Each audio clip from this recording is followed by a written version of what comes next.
Assalamualaikum warahmatullahi wabarakatuh. Pemirsa yang dimuliakan oleh Allah Subhanahu wa taala, alhamdulillah kesempatan ini bisa bertemu kembali.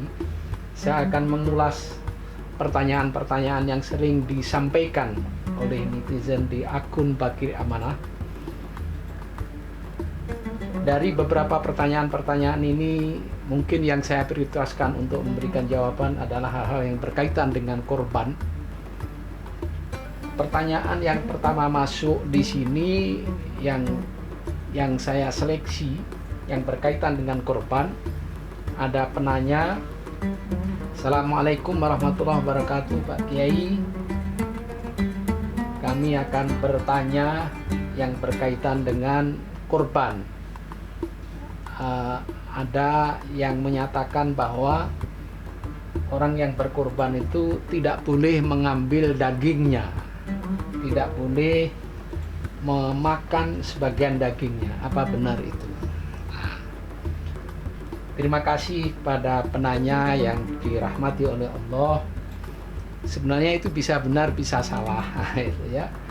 Karena hukum berkorban itu hukum aslinya sebenarnya sunnah muakkadah. Bahkan ada diteruskan dengan sunnah muakkadah kifayah. Ya, artinya satu keluarga, satu orang sudah berkorban sudah cukup. Jadi kecuali ada dua hal. Apabila ada seseorang yang orang suka menyebut sebenarnya itu nazar. Ya, tetapi apabila saudara penanya tadi memelihara hewan kurban, ya, yang di dalam Al-Quran disebut bahimatul an'am, binatang ternak, yaitu onta, sapi, domba, kambing, itu yang sering disebut di fikih-fikih. Nah, ketika pemelihara itu, maka dia ngomong, ini akan saya buat kurban. Nah, ini saya buat kurban. Nah, itu berarti itu sudah wajib. Atau saya karena Allah Subhanahu wa taala saya akan berkorban nanti apabila dapat rezeki. Nah, itu nazar. Nah, dua hal itu adalah wajib. Ketika korban itu wajib, menjadi wajib, maka pengorban sama sekali tidak boleh mengambil sedikit pun dari daging tadi. Ya, tidak boleh. Bahkan keluarganya yang wajib diberikan nafkah itu juga tidak boleh mengambilnya. Ya. Tetapi apabila ketika berkorban itu tidak nazar tadi, ya, sehingga korbannya yang disunahkan, ya, korban yang umumnya orang berkorban itu umumnya yang ambil sunnah, maka justru pengorban itu yang baik mengambil sepertiga maksimal, memang ya, sepertiga, paling tidak sepertiga, karena dengan harapan Allah memberikan keberkahan dari hewan yang telah dikorbankan tadi. Sepertiganya lagi untuk siapa? Untuk ya tetangganya, tetamanya, maksudnya untuk fakir miskin, karena sepertiga untuk pengorban dan keluarganya, sepertiga disodakohkan kepada fakir miskin, yang sepertiga dihadiahkan. Nah, ada istilah sodakoh dan hadiah, itu ada bedanya. Jadi kalau sodakoh itu berarti kepada orang yang lebih bawah ke yang lebih tinggi, itu namanya sodakoh. Hadiah maksud saya. Jadi menghadiah, hadiah. Maka orang kaya itu boleh, ya, menerima hewan kurban. Ya, sekali lagi saya ulang, sepertiga untuk pengorban, sepertiga disodakohkan kepada fakir miskin, yang sepertiga untuk kawannya, untuk tetangganya, walau orang kaya boleh, ya. Tetapi sekali lagi yang tidak boleh mengambil hewan kurban tadi, bagian tadi, semua harus disedekahkan. Itu adalah, ya, orang berkorban karena nazar, ya, karena sudah berjanji dia akan berkorban, maka itu tidak boleh sedikit pun. Bahkan kalau terpaksa, umpama saja anaknya nggak tahu, dia minta satu paha, tahuan bahwa itu nazar, maka harus diganti. Maka harus diganti. Kalau sudah nggak ada, apa ganti gimana ini? Ya diganti senilai yang dimakan tadi. Nah, itu saking tidak bolehnya. Nah, itu dari pertanyaan yang kedua. Nampaknya ini juga masih ada beberapa pertanyaan yang mungkin mudah-mudahan masih ada waktu. Nah, Pak Kiai menanggapi isu yang sedang marak sekarang ini, ada PMK, yaitu penyakit mulut dan kuku. Ya, apakah masih bisa untuk dijadikan hewan kurban? Majelis Ulama Indonesia telah mengeluarkan fatwa nomor 32 tahun 2022 ini, ya, yang berkaitan dengan berkorban di masa sekarang pandemi, juga disebut pandemi itu ya, pandeminya apa namanya, hewan. Nah, kita telah insya Allah mudah-mudahan sudah hilang pandemi COVID-19 ini. Sekarang muncul pandemi hewan yang dijadikan kurban ini. Bagaimana itu? Nah, selama penyakitnya, yang kena penyakit kuku dan mulut itu tidak berat sakitnya, itu tidak apa-apa ya, apabila dia masih bisa berdiri. Ya, walaupun punya melepuh tapi dia masih bisa berdiri, mulutnya keluar air terus tapi tidak terlalu banyak, masih bisa makan, itu masih bisa digunakan untuk berkorban. Karena di dalam hadis Rasulullah SAW itu memang ada ya 4 hal yang tidak boleh dijadikan hewan korban itu. Al-aura al-bayinu awaruha, artinya yang buta, yang nyata-nyata buta. Wal maridatu al-bayinu maroduha, ya, hewan yang sakit, yang betul-betul sakit, maksudnya yang nampak sehingga dia tidak bisa makan, kurus badannya, gitu ya. Nah, kemudian yang pincang, yang kurus sekali, yang tidak punya, sudah tidak ada sumsumnya lah itu ya. Nah, itu barangkali yang tidak dibolehkan untuk dijadikan hewan kurban. Nah, kemudian dari 4 cacat itu ya semuanya diserupakan, yang intinya apa, yang menyebabkan berkurangnya daging tadi ya. Karena penyakit mulut dan kuku ini tidak membahayakan kepada manusia menurut keterangan dari pihak Kementerian Pertanian ya, waktu itu memberikan penjelasan kepada Majelis Ulama bahwa itu tidak membahayakan kepada manusia. Jadi kalau sakitnya tidak sampai parah, kalau sampai tidak bisa bangun, sudah kurus dan lain-lain, itu tidak sah untuk dijadikan hewan kurban. Kemudian masih ada pertanyaan lagi nampaknya di sini. Ada yang menanyakan bagaimana hewan betina, kambing atau sapi betina dijadikan untuk kurban.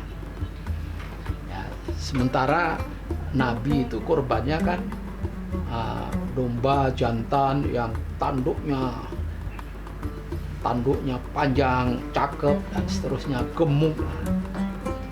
Nah, ini bagaimana? Sebenarnya tidak ada larangan ya berkorban betina tadi, boleh-boleh saja. Apalagi kalau kambing betinanya itu majir apa-apa, yang tidak bisa beranak, itu kan dia malah malah gemuk gitu ya. Nah, maka itu dibolehkan ya, dibolehkan. Tapi tetap yang utama, yang afdol adalah yang laki-laki ya. Sebab kalau itu nanti di los untuk yang perempuan lah, nanti nggak beranak atau nggak bisa berkembang biak lagi gitu ya. Nah, itu maka diutamakan adalah yang laki-laki ya, yang jantan. Makanya disebut, jadi hewan kurban yang bagus adalah yang jantan. Bahkan disebutkan malih itu jantan, kejantanannya yang jantan betul, yang laki-laki aja kuat gitu. Nah, maka intinya sebenarnya berkorban hewan betina itu dibolehkan ya, dibolehkan. Nah, kemudian juga ini pertanyaan ini memang umum, ini hampir setiap tahun ini muncul ini. Hukum motong kuku dan motong rambut setelah masuk tanggal 1 Dzulhijjah ketika dia mau niat berkurban. Memang di dalam hadisnya itu secara ini agak tegas gitu ya, bahwa tidak dibolehkan gitu ya memotong kuku atau memotong rambut gitu ya. Nah, itu apa intinya? Itu ulama berbeda pendapat kaitannya dengan persoalan itu. Ya, memang banyaklah hadis-hadis itu, di antara hadisnya itu adzar itu hilala dzil hijjah wa rada ahadukum aidahya falyumsik an sya'rihi wa adfa. Apabila kalian sudah melihat hilal Dzulhijjah gitu ya, dan di antara kalian ada yang ingin berkorban, maka tahan untuk tidak memotong kuku maupun memotong rambut. Nah, itu dianjurkan gitu ya, artinya tidak sampai kepada haram, artinya sunnah untuk tidak menghilangkan ya kuku maupun rambut tadi, disunahkan ya untuk menahan diri tadi ya, karena ada hadis seperti itu, jadi tidak haram ya, tidak haram. Ini menurut mazhab Syafi'i ya, walaupun menurut Ahmad bin Hambal itu haram, menurut Abu Hanifah ya tidak makruh, tidak haram juga, jadi tetap boleh-boleh saja. Oleh sebab itu, bagaimana sikap kita apabila ini gimana ini saya sudah biasa potong kuku dan seterusnya, dan ini kebetulan kukunya sudah panjang-panjang sekali, kotor ya, dipotong lah gitu ya, itu nggak apa-apa. Artinya dianjurkan kalau mazhab Syafi'i untuk tidak memotong. Pemirsa yang dimuliakan oleh Allah Subhanahu wa taala, dalam kaitannya berkorban ini memang ada kriteria-kriteria ya untuk kurban tadi. Kapan? Nah, waktunya. Nah, ini biasanya berkorban itu ya setelah khotib turun dari mimbar ya, setelah selesai sholat Id, khutbah. Nah, ini kadang-kadang ada pernah terjadi di masa Rasulullah SAW. Jadi selesai sholat, khotib masih berkhutbah, sudah motong hewan. Nah, itu nggak sah sebagai korban, tapi halal dagingnya. Jadi apa maksudnya? Jadi hewannya itu bukan menjadi hewan korban, akan tapi menjadi hewan biasa ya. Berarti untuk dirinya sendiri. Ya. Artinya bukan sebagai hewan kurban. Nah, sampai kapan? Nah, tentu batas akhirnya adalah sebelum terbenamnya matahari di akhir hari tasyrik, yaitu tanggal 13 Dzulhijjah.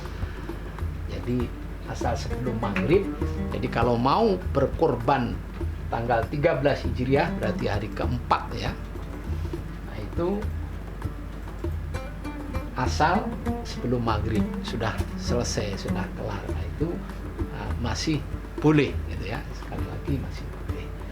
Nah, itu berkaitan dengan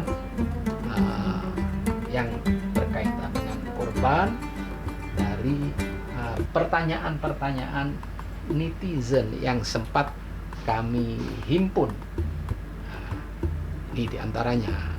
Sebab itu, tapi barangkali karena korban ini ada kriteria-kriterianya, ada persyaratan-persyaratannya.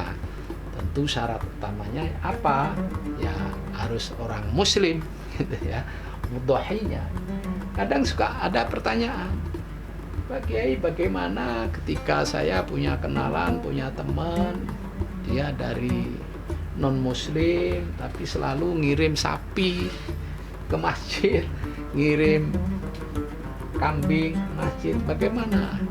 Nah, itu bagi dia tidak diakui sebagai kurban, tetapi sapi atau kambing yang dikirim ke masjid itu halal untuk kita makan gitu ya, tetapi bukan sebagai hewan kurban, karena syaratnya orang yang berkorban harus muslim.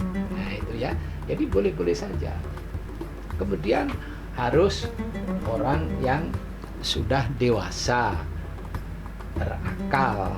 Nah, jadi kalau tidak berakal, orang gila walaupun kaya, nah itu artinya mudhohinya ya, orang yang berkorban tadi yang tidak sahnya, tetapi hewan yang dikorbankan itu halal untuk kita, bisa dimanfaatkan, bisa dibagi-bagi untuk karena ibadah korban ini kan di samping punya dimensi ilahiyah, ada dimensi kemanusiaan ya, dimensi kemanusiaan. Maka ibadah ini ada ibadah yang hablum minallah mahdhah ya, berkaitan dengan Allah secara murni, ada yang punya dimensi kemanusiaan.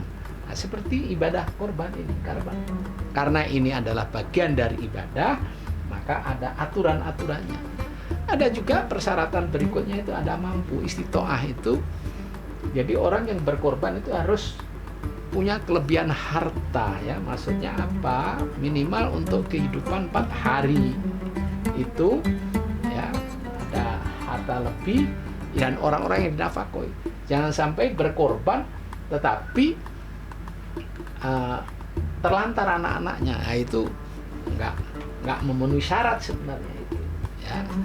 Jangan sampai orang menerlantarkan orang karena demi untuk pengen berkorban, nah, itu tidak boleh memaksakan.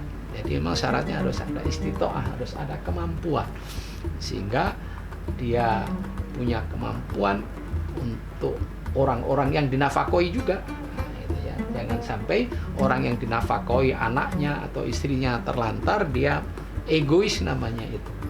Yang penting saya berkorban dengan hewan yang berkualitas sehingga harganya mahal, tapi anak istrinya diterlantarkan. Itu malah tidak boleh. Apa ada pepatah, nyari jarum hilang kampak, nah, itu ya. Nah, itu barangkali itu mungkin yang bisa saya sampaikan, mudah-mudahan ada manfaatnya. Terima kasih. Hadanallahu wa iyyakum ajmain, wallahumma fiq ila aqwamit thoriq. Assalamualaikum warahmatullahi wabarakatuh.